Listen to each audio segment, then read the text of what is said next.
समस्त श्रोताबंधु, आज का विषय बहुत अच्छा। जब मैं यहाँ आया तो पता चला बहुत अच्छा ही विषय आज का रखा गया है कि वृंदावन का जो वास्तविक और प्राचीन स्वरूप था, जो एक समय महारानी तुलसी एवं पीलू, अशोक,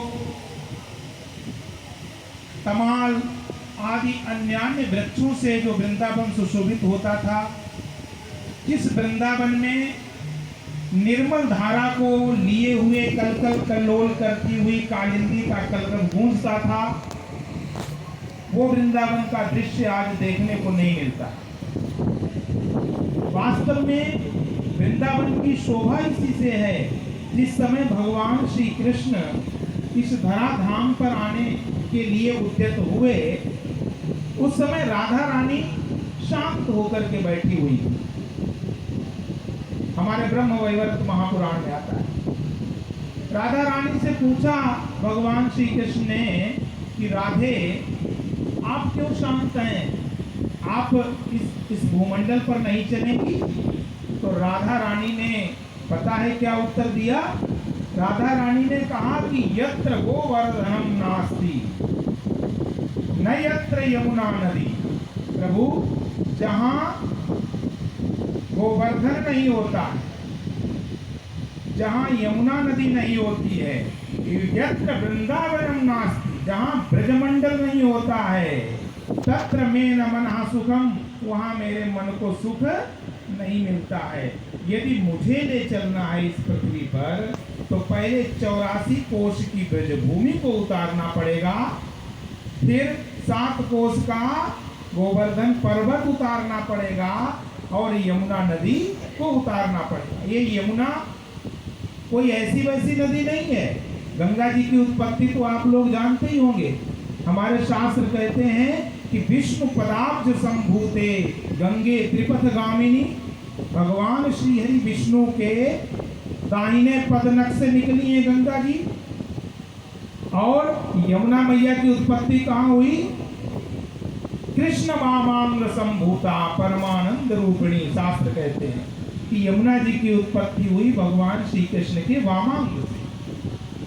ऐसा ये दिव्य वृंदावन, जहाँ ध्रुव लताएं, जहाँ देखो भगवान ने वेदों में बताया है, वेद भगवान कहते हैं कि वो परमात्मा की उपस्थिति कहाँ है। वैसे तो कण-कण में बताते हैं, लेकिन या औषधीषु वनस्पतिषु, ये हमारा वेद मंत्र है कि वह परमात्मा कहाँ है? औषधियों में है और वनस्पतियों में है। औषधियों और वनस्पतियों की अपनी महिमा होती है, पर्यावरण को शुद्ध करने की क्षमता होती है। हर वृक्ष का आजकल के वैज्ञानिकों ने तो अब उसकी खोज की है, इस पे रिसर्च किया है, लेकिन हमारे ऋषि मुनियों ने पहले जो पीपल के वृक्ष, जो आम के वृक्ष, जो तुलसी के वृक्ष लगाने की परंपरा बनाई थी। क्योंकि ऋषि जो हैं, आजकल के वैज्ञानिक तो केवल भौतिकवादी वैज्ञानिक हैं। हमारे ऋषि कैसे थे? जो आध्यात्मिक विज्ञान 3 प्रकार की होती है। एक मांत्रिक विज्ञान होती है, दूसरी तांत्रिक विज्ञान होती है और तीसरी यांत्रिक विज्ञान होती है। जो फर्स्ट क्वालिटी की जो विज्ञान होती है, जो सबसे सुपर होती है विज्ञान, वो कौन सी होती है? मांत्रिक विज्ञान। तभी तो मंत्र शक्ति से पहले विमान चला करते थे, कोई पेट्रोल डीजल नहीं पड़ता था, मन हुआ वैसे चल देते थे। तो वो कैसी थी? मांत्रिक। दूसरे नंबर पे आती है तांत्रिक विज्ञान, और तीसरे नंबर पर सबसे थर्ड क्वालिटी की विज्ञान है, वो है यांत्रिक विज्ञान। महाराज आजकल विमान उड़ाए जाते हैं, उसमें एक नहीं 2-2 इंजन रखे होते हैं और दोनों फेल हो जाते हैं, पता चला कि नीचे गिर गया, पता नहीं चलता है।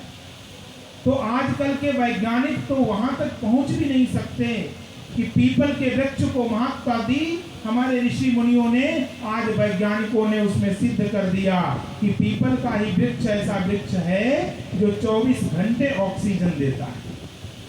और सारे वृक्ष केवल दिन में ऑक्सीजन देते हैं और रात्रि में कार्बन डाइऑक्साइड देते हैं। ऐसे हमारी तुलसी, तुलसी क्या है? कि वैसे तो भगवान श्री कृष्ण की पटरानी है। तुलसी की व्युत्पत्ति ही होती है संस्कृत व्याकरण से तुना विष्णुना लसति शोभति इति तुलसी। भगवान श्री हरि विष्णु से जिसकी शोभा होती है। लेकिन तुलसी के अंदर जो औषधीय गुण हैं, उन औषधीय गुणों की यदि चर्चा की जाए तो समय कम पड़ जाएगा महाराज। अभी कोरोना काल में हमारे बाबा स्वामी रामदेव जी ने कोरोनिल किट बनाई और उसमें उनको तुलसी को विशेष मात्रा डालनी पड़ी, क्योंकि तुलसी के अंदर ऐसे गुण हैं कि जहाँ तुलसी के वृक्ष लगे होते हैं वहाँ आसपास की जो हवा होती है, जो वायुमंडल होता है, उसके अंदर कोई जीवाणु विषाणु जीवित नहीं बचते।